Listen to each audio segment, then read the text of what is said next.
In diesem Video zeigen wir dir, wie du dein MacBook Air öffnest. Diese Reparatur hilft dir, wenn Flüssigkeit in die Tastatur gelaufen ist und einzelne Tasten nicht mehr funktionieren.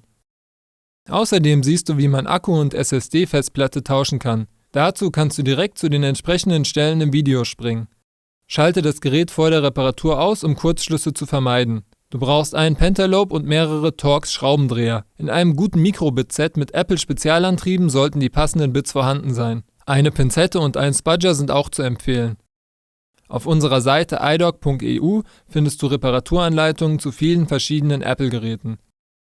Das Ersatzteil gibt es ohne und mit Backlight-Folie. Im Video übernehmen wir die alte Backlight-Folie. Einfacher ist es aber mit einem neuen Backlight. Außerdem braucht man kleine Phillips-Schrauben, um die Tastatur zu befestigen. Bei manchen Ersatzteilen werden die mitgeliefert. Du kannst aber auch die alten Schrauben neu verteilen. Leg dir vor der Reparatur alle Werkzeuge hin. Achte darauf, dass die Arbeitsfläche sauber und gut beleuchtet ist. Wenn du Fragen hast, schreib uns einen Kommentar. Und jetzt viel Spaß bei der Reparatur.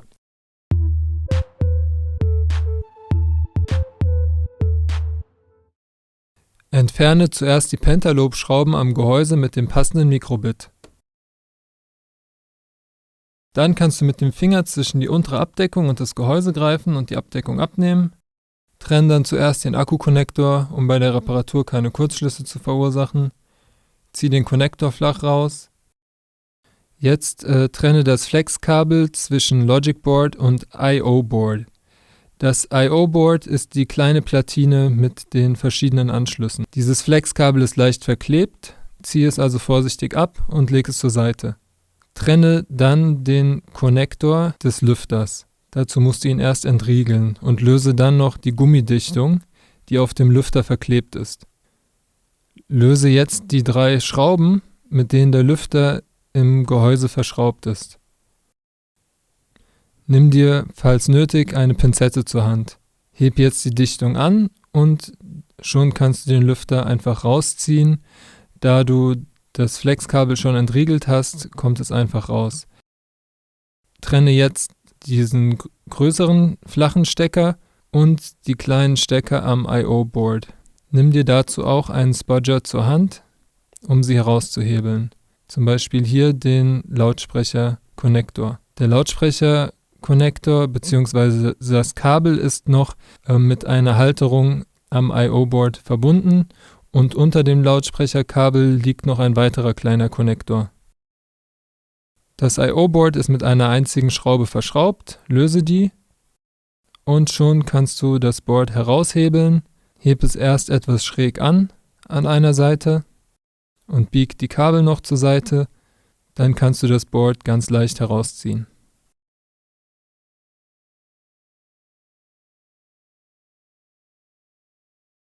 Jetzt kannst du die Schrauben des Akkus lösen. Die Größe der Akkuschrauben ist Torx T5. Auch die sollte in einem größeren Mikrobit-Satz enthalten sein. Jetzt nimm den Akku einfach heraus und trenne die Konnektoren vom Logic Board. Erstmal dieses größere Flexkabel, das muss erst entriegelt werden. Dann das kleinere Stromflexkabel daneben.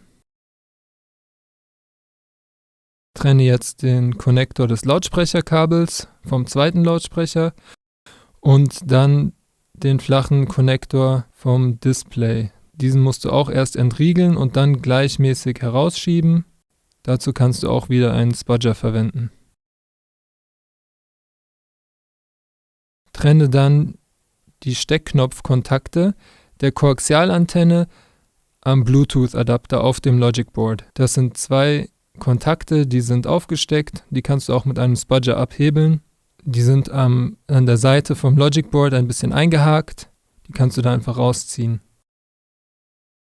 Und zieh das Kabel dann noch ein bisschen zur Seite, löse die Schraube des SSD-Speichers und zieh den SSD-Speicher dann heraus.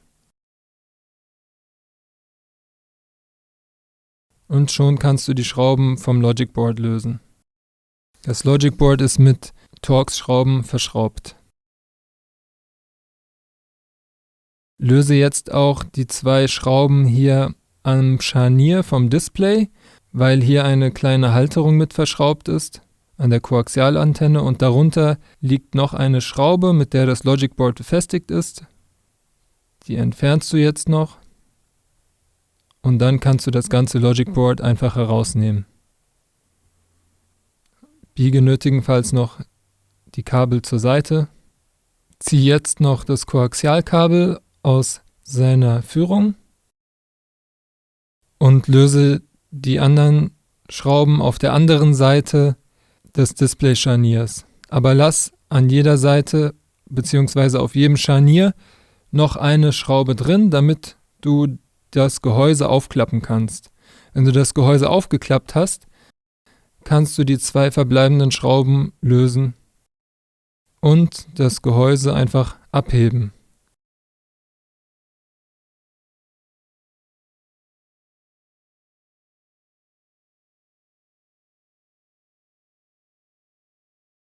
Jetzt kannst du die Lautsprecher lösen, die sind leicht im Gehäuse verklebt.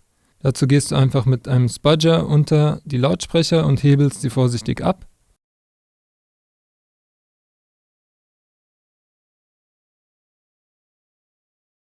Jetzt noch auf der anderen Seite den Lautsprecher.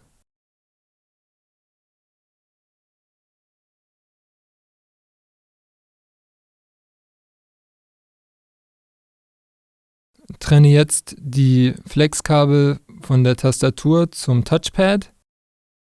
Eins dieser Flexkabel ist auf der Tastaturfolie verklebt. Jetzt noch das breite Flexkabel. Das musst du etwas anheben, damit du es entriegeln kannst. Auch wieder am besten mit einem Spudger. Und wenn es dann entriegelt ist, kannst du es einfach rausziehen. Jetzt kannst du die Backlight-Folie von der Tastatur lösen. Die ist rundherum an der Tastatur verklebt. Das machst du am besten mit der Spitzenseite eines Spudgers. Wenn sie etwas einreißt, ist das nicht so schlimm. Sie funktioniert nachher immer noch. Du kannst dir aber auch einfach eine Tastatur bestellen, bei der diese Backlight-Folie mitgeliefert wird. Das kostet ca. 10 € extra. Dann musst du die alte nicht nochmal verwenden. Arbeite dich einfach rundherum vor.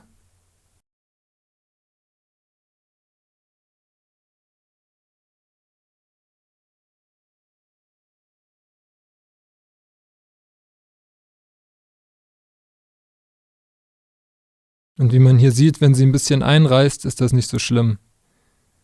Die Folie ist jetzt unten auch nochmal verklebt. Jetzt hebst du die Folie an, sie ist rundherum gelöst. Jetzt musst du sie nochmal innen lösen, wo sie auf der Tastatur verklebt ist. Dazu nimmst du auch am besten den Spudger und schiebst ihn vorsichtig unter die Folie. Die schwarze Folie beim Backlight reißt sehr leicht. Das Backlight hat mehrere Schichten, versuch die zusammen abzuheben. Heb sie dann mit 2 Händen ruhig an und zieh dann nach und nach von verschiedenen Seiten.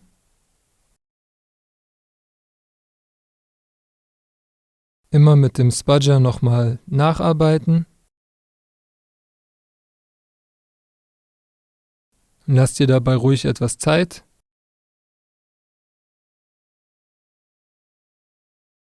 Bis die Folie an allen Stellen gelöst ist.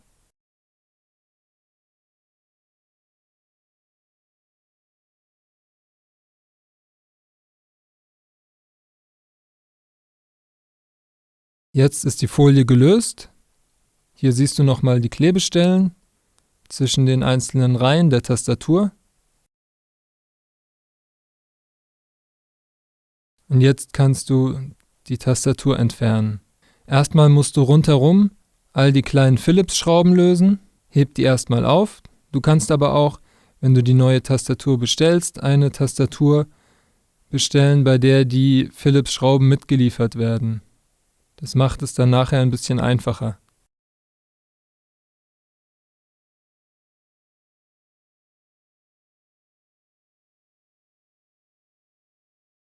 Jetzt klebt die Tastatur hinten ab, weil in der Tastatur kleine Nieten sind, die die Tastatur mit dem Gehäuse verbinden. und du reißt jetzt die ganze Tastatur ab. Dabei werden viele dieser Nieten gelöst und damit die nicht rausfallen, klebst du hinten etwas Klebestreifen drauf. Jetzt löst du die Tastatur an einer Ecke mit einem Spudger und packst sie dann mit 2 Händen und ziehst da ruhig ein bisschen fester, weil das Gehäuse ist ja aus Metall und die Tastatur, die entsorgst du ja danach, weil du ein Ersatzteil dafür hast. Jetzt ziehst du sie da ab und dann merkst du auch, wie die einzelnen Nieten abreißen. Und nicht alle Nieten reißen ab, manche bleiben auch im Gehäuse, das ist aber nicht so schlimm. Halt das Gehäuse dann ruhig gegen die Arbeitsfläche mit einer Hand und zieh dann mit der anderen an der Tastatur.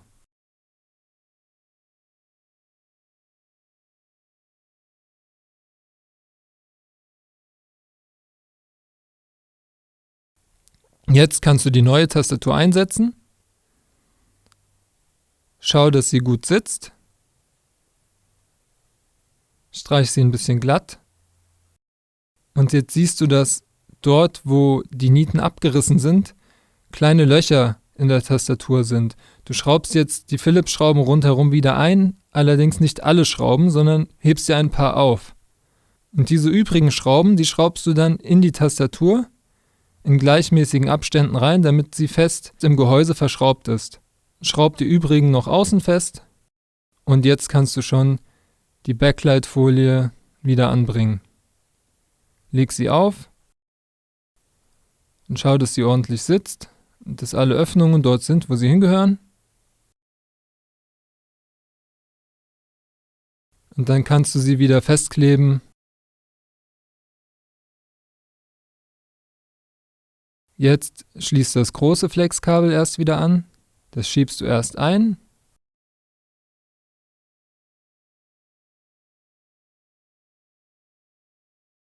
Dann verriegelst du es.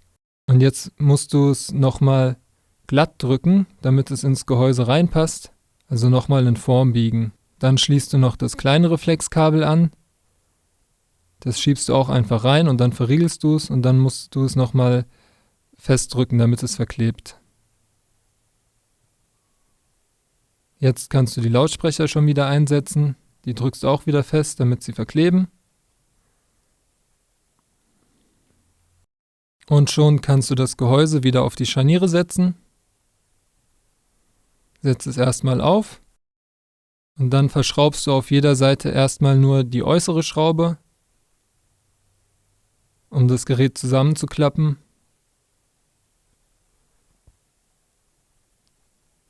Und wenn du es zusammengeklappt hast, dann kannst du schon auf der einen Seite alle Schrauben reinschrauben und auf der anderen Seite setzt du erstmal die Koaxialantenne wieder in ihre Führung ein und schraubst dann auch die übrigen Schrauben fest, sobald das Logic Board drin sitzt, am anderen Scharnier. Jetzt setzt du das Logic Board wieder ein und pass auf, dass keine Kabel darunter eingeknickt werden.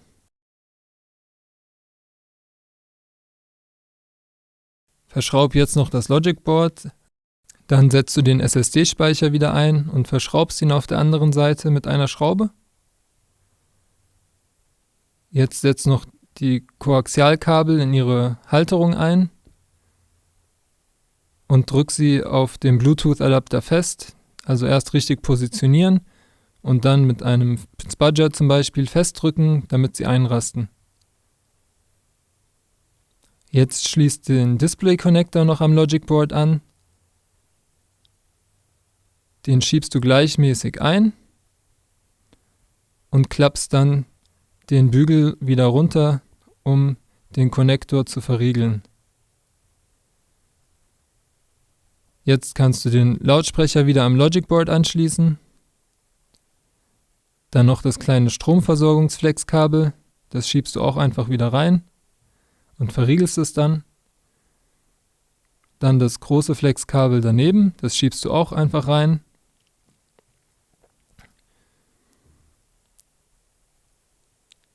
Das verriegelst du auch wieder.